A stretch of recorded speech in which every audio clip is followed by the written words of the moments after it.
قال اللہ تبارک و تعالی فی القرآن المجید والفرقان الحمید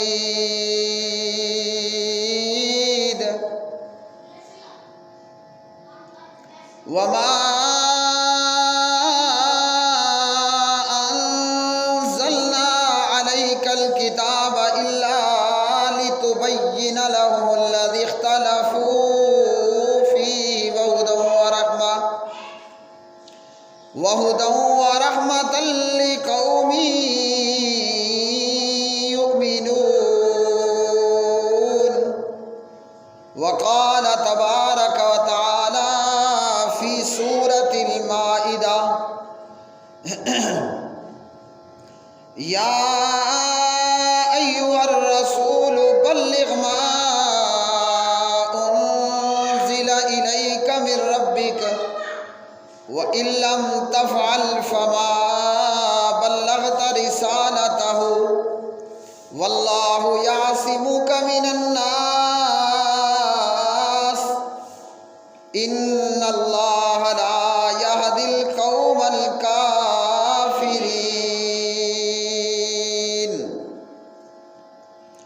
اللهم صل على محمد وعلى آل محمد كما صليت على إبراهيم وعلى آل إبراهيم إنك حميد مجيد اللهم بارك على محمد وعلى آل محمد كما باركت على إبراهيم وعلى آل إبراهيم إنك حميد مجيد رب اشرح لي صدري ويسر لي أمري واحلل عقدة من لساني يفقهوا قولي ربنا هب لنا من أزواجنا وذرياتنا قرة أعين واجعلنا للمتقين إماما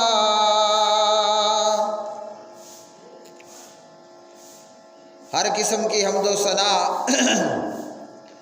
اللہ مالک العلام ذوالجلال والاکرام کے لیے جو ساری کائنات کا خالق، مالک، رازق، داتا، دستگیر، بے شمار درود و سلام نبی مکرم، رسول محترم، امام اعظم، قائد اعظم جناب محمد الرسول اللہ صلی اللہ علیہ وآلہ وسلم کی مبارک ذات پہ، بھائیوں اور بہنوں، جسے اللہ رب العالمین نے ساری کائنات کے لیے رحمت بنا کر مبعوث فرمایا، جو اپنوں کے لیے بھی رحمت، بیگانوں کے لیے بھی رحمت، دشمنوں کے لیے بھی رحمت، دوستوں کے لیے بھی رحمت، انسانوں کے لیے بھی رحمت، جنات کے لیے بھی رحمت، اور یہاں تک کہ تمام عالم میں بسنے والوں کے لیے اللہ سبحانہ و تعالیٰ نے اس عظیم رسول اور اس عظیم پیغمبر کو رحمت بنا کر مبعوث فرمایا، اور اللہ نے جو کتاب عطا کی جناب محمد الرسول اللہ صلی اللہ علیہ وسلم کو، کتاب قرآن مجید، کتاب القرآن الکریم، کتاب الفرقان، اللہ نے اس کتاب کو تمام عالمین کے لیے ہدایت بنا کر نازل فرمایا۔ قرآن مجید فرقان حمید کی یہ آیت مبارکہ سورۃ النحل میں سے اللہ سبحانہ و تعالیٰ اس آیت مبارکہ میں اپنے پیغمبر کو یہ بتا رہے ہیں اور اپنے پیغمبر کو یہ فرما رہے ہیں، وَمَا أَنزَلْنَا عَلَيْكَ الْكِتَابَ إِلَّا الذي اختلفوا فيه وهدى ورحمة لقوم يؤمنون۔ فرمایا ہم نے آپ پر کتاب نازل نہیں کی مگر اس لیے کہ آپ ان کے لیے وہ باتیں واضح طور پر بیان کر دیں، اس بات کو واضح طور پر بیان کر دیں جس میں انہوں نے اختلاف کیا، اور ان لوگوں کی ہدایت اور رحمت کے لیے جو ایمان لاتے ہیں۔ اسی طرح اللہ رب العالمین نے سورۃ المائدہ کی آیات بینات میں آیت مبارکہ میں فرمایا یا ایھا الرسول بلغ ما انزل الیک من ربک وَإِن لَّمْ تَفْعَلْ فَمَا بَلَّغْتَ رِسَالَتَهُ وَاللَّهُ يَعْصِمُكَ مِنَ النَّاسِ إِنَّ اللَّهَ لَا يَهْدِي الْقَوْمَ الْكَافِرِينَ۔ فرمایا اے رسول صلی اللہ علیہ وسلم پہنچا دیجئے جو نازل کیا گیا آپ کی طرف، آپ کے رب کی طرف سے، اور اگر آپ نے ایسا نہ کیا تو نہیں آپ نے پہنچایا اس کا پیغام، اور اللہ حفاظت کرے گا آپ کی لوگوں سے، بے شک اللہ نہیں ہدایت دیتا کافر لوگوں کو۔ قرآن مجید فرقان حمید کی یہ آیت مبارکہ سورہ المائدہ اور سورہ النحل میں سے اللہ رب العالمین نے نبی علیہ السلام کی ڈیوٹی لگائی۔ اللہ نے جناب حضور نبی رحمت صلی اللہ علیہ وسلم کے ذمے یہ کام لگایا کہ ہم آپ کو کتاب دے رہے ہیں، آپ پر اپنی کتاب اپنا کلام نازل کر رہے ہیں، قرآن مجید فرقان حمید۔ آپ کا کام یہ ہے کہ قرآن پاک کو کھول کھول کر وضاحت کے ساتھ بیان کرنا ہے کہ جن باتوں کے اندر لوگوں نے اختلاف کیا تو اختلاف کرنے والوں کو کیا کرنا ہے، اللہ کا قرآن پڑھ کر سنانا ہے، اللہ کا قرآن لوگوں کو پڑھ کر سنانا ہے جس میں لوگوں نے اختلاف کیا۔ اور یہ کتاب قرآن مجید، یہ کلام اللہ، یہ اللہ کا کلام، یہ ایمان والوں کے لیے ہدایت بھی ہے اور ان کے لیے رحمت بھی ہے خاص طور پر۔ تو اللہ نے جناب نبی کریم علیہ السلام کو کتاب قرآن مجید فرقان حمید عطا فرمایا۔ قرآن مجید فرقان حمید جو اللہ ذوالجلال والاکرام کا کلام ہے، اس سے پہلے بھی اللہ سبحانہ و تعالیٰ نے اپنے پیغمبروں کو وحی کی اور اللہ نے ان کو کتابیں، اور اس سے پہلے اللہ نے پیغمبروں کو بھی قرآن عطا کیا، جیسے جناب موسیٰ علیہ السلام اللہ نے ان کو تورات عطا کی تختیوں کی صورت میں، اور جناب حضرت عیسیٰ صلی اللہ علیہ وسلم کو اللہ نے کتاب اور قرآن دیا انجیل کی صورت میں۔ اسی طرح جناب داؤد علیہ السلام کو اللہ نے کتاب اور قرآن دیا زبور کی صورت میں، اور جناب ابراہیم خلیل اللہ علیہ السلام اللہ رب رحمان نے انہیں صحیفے اور صحائف عطا فرمائے۔ قرآن مجید فرقان حمید کا اعجاز یہ ہے کہ اللہ نے اپنے کلام کی حفاظت کی ذمہ داری خود اٹھائی۔ کتاب قرآن مجید، کتاب القرآن الکریم اور الفرقان، قرآن کریم اور قرآن مجید، اللہ نے اس کی حفاظت کی ذمہ داری خود اپنے پاس رکھی، اور اس سے پہلے جو تورات یا انجیل یا زبور یا صحیفے یا صحائف، اس کی حفاظت کی ذمہ داری، ان کی حفاظت کی ذمہ داری اللہ نے ان اہل کتاب کے حوالے کی۔ نتیجہ یہ ہے کہ تورات میں تبدیلی اور تحریف کی گئی، اسی طرح باقی آسمانی کتابوں کا حال ہوا، اور اللہ کا قرآن مجید فرقان حمید جو اللہ نے جناب محمد الرسول اللہ صلی اللہ علیہ وسلم کو عطا کیا، اس کی حفاظت کی ذمہ داری اللہ نے خود ہی اٹھائی اور فرمایا اِنَّا نَحْنُ نَزَّلْنَا الذِّكْرَ اِنَّا نَحْنُ نَزَّلْنَا الذِّكْرَ وَإِنَّا لَهُ لَحَافِظُونَ۔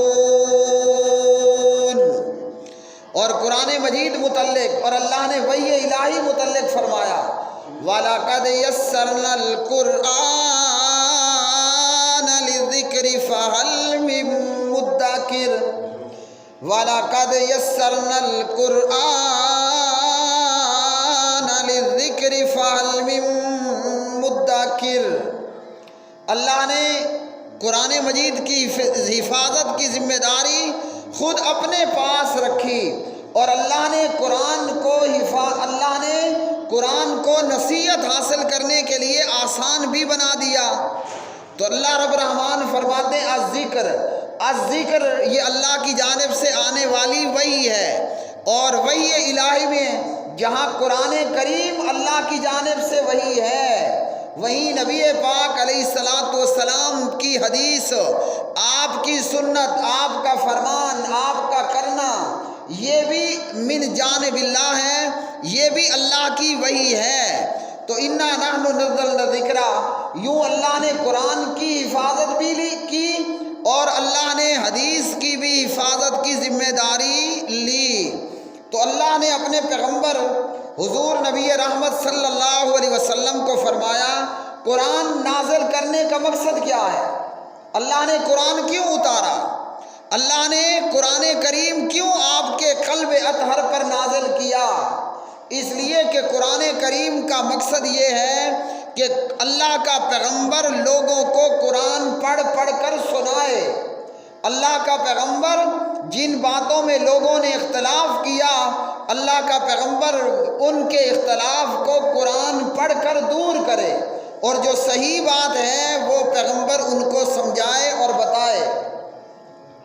قرآن کریم فرقان حمید کا فقط یہ مقصد نہیں ہے، فقط اتنا مقصد نہیں ہے کہ ہم نے پڑھ لیا اور ثواب کما لیا۔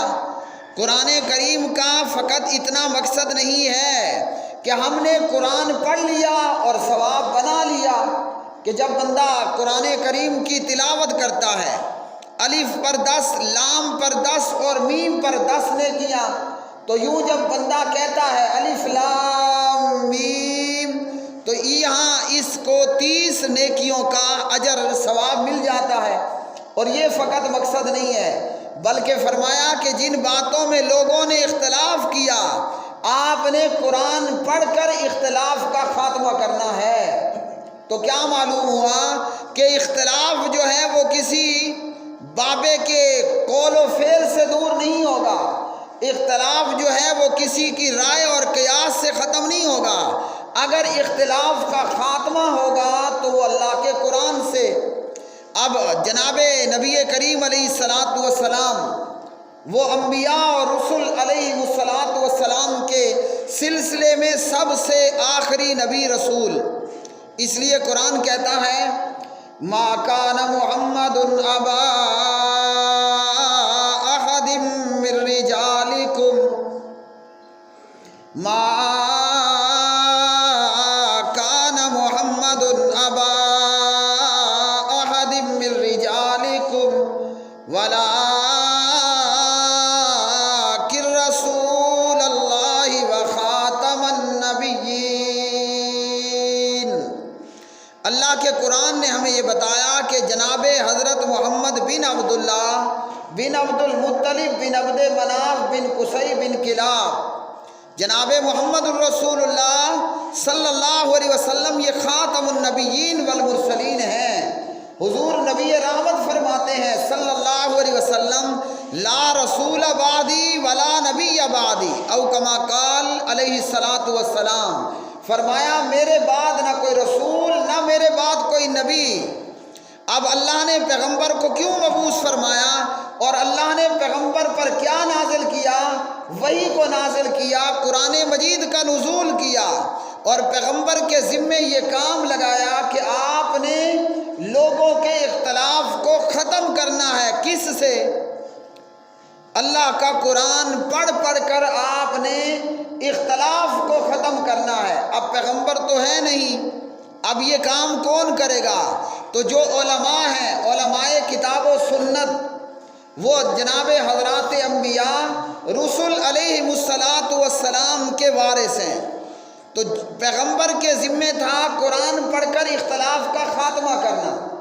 اب جو کام پیغمبر کا تھا وہی علماء کا ہونا ہے کہ لوگوں کو قرآن پڑھ پڑھ کر سنائیں تاکہ جن باتوں میں اختلاف ہے اس اختلاف کا خاتمہ ہو، اختلاف دور ہو۔ لیکن یہاں کام کیا ہے؟ یہاں معاملہ یہ ہے کہ قرآن کو، قرآن کریم، قرآن پاک کو ہم نے فقط برکت کے لیے بس استعمال کیا۔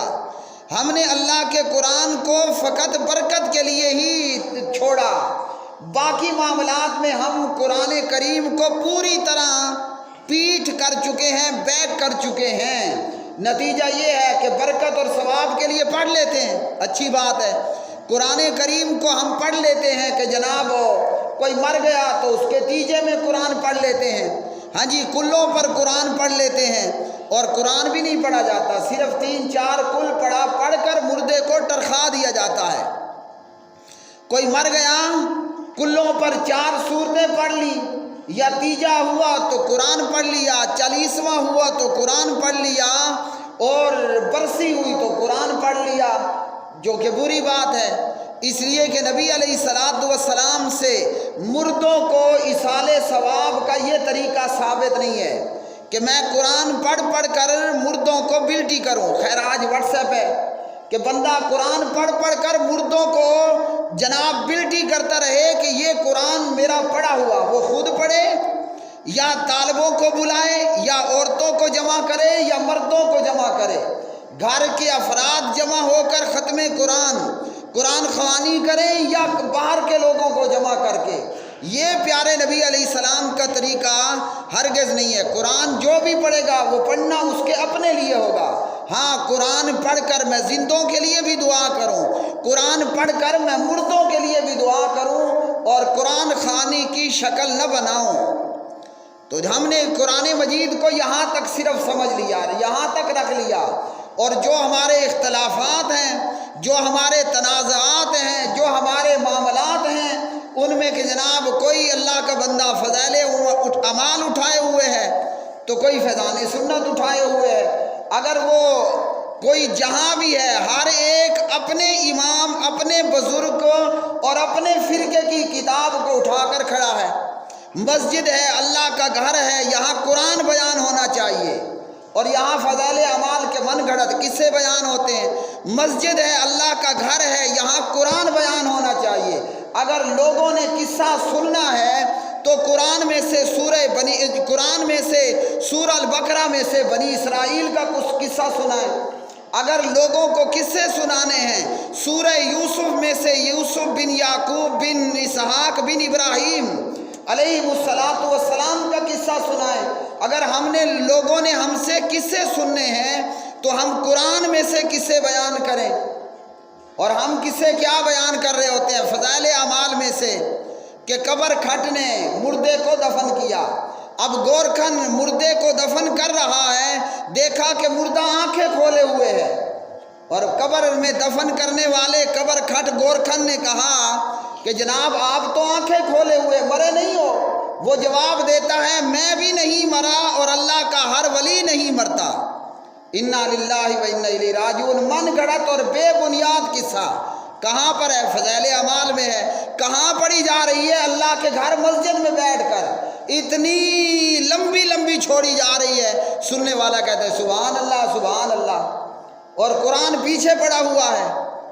قرآن ہماری پیٹھ پیچھے موجود ہے، قرآن کو نہیں اٹھانا۔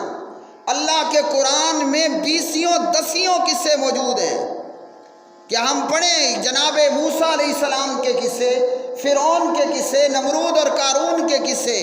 الغرض یہ کہ اللہ نے اپنے پیغمبر کو قرآن دیا، اور کیا کہا؟ فرمایا کہ آپ قرآن پڑھ پڑھ کر لوگوں کے اختلافات کو یہاں آج ہمارے اندر اختلاف کیوں دور نہیں ہوتے؟ ہمارے تنازعات کا خاتمہ کیوں نہیں ہوتا؟ اس لیے کہ ہم نے قرآن کو چھوڑ دیا۔ اگر ہم قرآن کو بیان کریں، قرآن کریم ایک ایسی کتاب ہے جس کو نہ ماننے والا پکا کافر ہوگا۔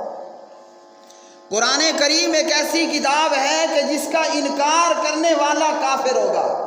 فضائل اعمال یا فیضان سنت یا بہشتی زیور یا حکایات اولیاء ہیں، وہ اگر کوئی ان کتابوں کو نہیں مانتا اس کے ایمان میں ذرہ بھی فرق نہیں آئے گا۔ تو اللہ کا قرآن ہمارے سامنے موجود، علماء کا کام کیا تھا کہ وہ قرآن بیان کرتے، اور کیا ہو رہا ہے؟ یہاں قصے بیان ہو رہے ہیں، لمبے لمبے قصے ہیں، وقت نہیں ہے۔ تو فرمایا اللہ سبحانہ و تعالیٰ نے کہ اے پیغمبر آپ نے کیا کرنا ہے؟ یہ سورہ نحل تھی، سورہ المائدہ کے اندر فرمایا یا ایھا الرسول بلغ ما انزل الیک من ربک، اے رسول پہنچا دیجئے جو نازل کیا گیا آپ کی طرف، آپ کے رب کی طرف سے۔ اب میرے بھائیوں مجھے بتائیے، نبی علیہ السلام پر فضائل اعمال، فیضان سنت، بہشتی زیور، حکایات اولیاء، عالمگیری، قدوری، ہدایہ یہ نازل ہوا؟ جواب ہے کہ ہرگز نہیں۔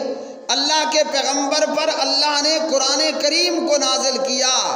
تو اللہ سبحانہ و تعالیٰ فرما رہے ہیں اور حکم دے رہے ہیں کہ آپ لوگوں کو اللہ کا قرآن پہنچا دیجئے، جو آپ پر نازل کیا گیا ہے وہ لوگوں تک پہنچا دیجئے۔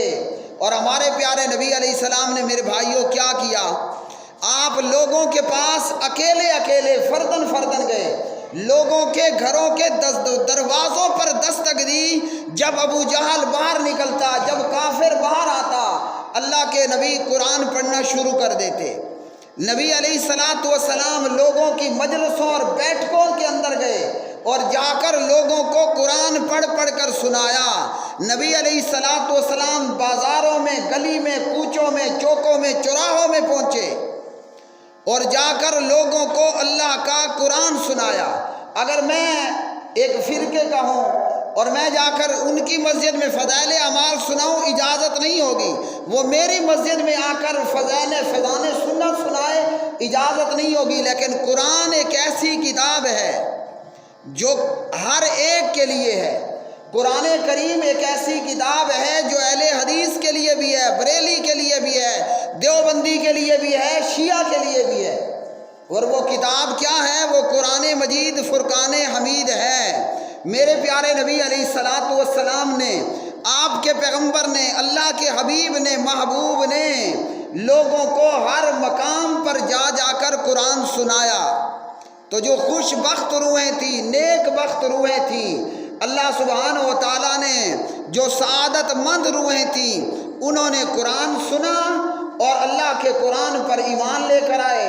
اور بدبخت اور ظالموں نے کہا کہ یہ تو شعر و شاعری کا مجموعہ ہے، یہ تو شعر و شاعری کا مجموعہ ہے۔ ظالموں اور بدبختوں نے قرآن سنا، مگر ان لوگوں نے کیا کہا کہ یہ تو پچھلے لوگوں کے قصے اور کہانیاں ہیں اور یہ قصہ گوئی ہے۔ اور جن کی قسمت میں سعادت مندی تھی، ان لوگوں نے اللہ کے قرآن کو سنا اور قرآن پڑھ کر وہ ایمان لے آئے۔ یوں اللہ کے قرآن نے ان کی زندگیاں بدل دیں، اللہ کے قرآن نے ان کی زندگیاں بدل دیں اور لوگوں کے اندر اختلافات دور ہوئے، اور یہی بعد کے لوگوں نے کیا۔ اللہ رب الرحمن سے دعا ہے کہ اللہ ہمیں یہ توفیق دے کہ ہم اللہ کا قرآن پڑھیں، ہم اللہ کا قرآن پڑھائیں، ہم اللہ کا قرآن سمجھیں، ہم اللہ کا قرآن سمجھائیں۔ افسوس یہ ہے کہ آج ہمارے پاس فیس بک اور واٹس ایپ اور دیگر سوشل میڈیا، خبریں، نیوز، تبصرے، تجزیے، سب کچھ سننے کے لیے وقت موجود ہے۔ ایک بابا جی ہوگا، وہ اپنے گھر کے اندر جناب 40-50 ہزار کی LCD لے کر آئے گا اور بہترین کنیکشن، بہترین وہ کیبل نیٹ ورک اپنے گھر میں لگائے گا، بڑا خرچہ کرے گا، بڑی تیاری کرے گا۔ کیوں؟ کہ جناب میں نے خبریں سننی ہیں، میں نے تجزیے اور تبصرے سننے ہیں ملک میں کیا صورتحال ہے، کیا بن رہا ہے ملک کا اور حکومت کا۔ غرض یہ کہ ہر کام کے لیے ہمارے پاس وقت موجود ہے۔ اگر میرے پاس وقت نہیں ہے تو وہ قرآن پڑھنے جتنا بھی نہیں ہے، قرآن سننے جتنا بھی نہیں ہے، قرآن سمجھنے جتنا بھی نہیں ہے۔ نتیجہ کیا ہوگا اور کیا ہے کہ دنیا کے اندر بھی خرابیاں اور آخرت کے اندر بھی خرابیاں، دنیا کے اندر بھی خرابیاں اور آخرت کے اندر بھی خرابیاں۔ اللہ رب الرحمن قرآن پڑھنے والا بنائے، اللہ قرآن پاک کو ہماری دلوں کی بہار بنا دے، اللہ قرآن پاک کو ہماری آنکھوں کی روشنی بنائے، اللہ سبحانہ و تعالیٰ قرآن پاک کو ہمارے لیے ہدایت کا باعث بنائے، قرآن پاک کو اللہ ہماری نجات کا ذریعہ بنائے۔ اللہ سبحانہ و تعالیٰ ہمیں دنیا میں، آخرت میں اور قبر میں قرآن پاک کے ذریعے کامیابیاں اور کامرانیاں عطا فرمائے۔ اللہم ارزقنا بالقرآن العظیم، اللہم ارفعنا بالقرآن العظیم۔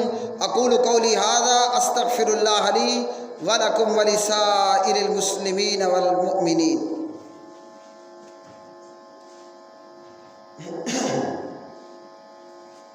ان الحمد للہ نحمده ونستعینه ونستغفره ونعوذ باللہ من شرور انفسنا ومن سیئات اعمالنا، من يهده الله فلا مضل له ومن يضلل فلا هادي له۔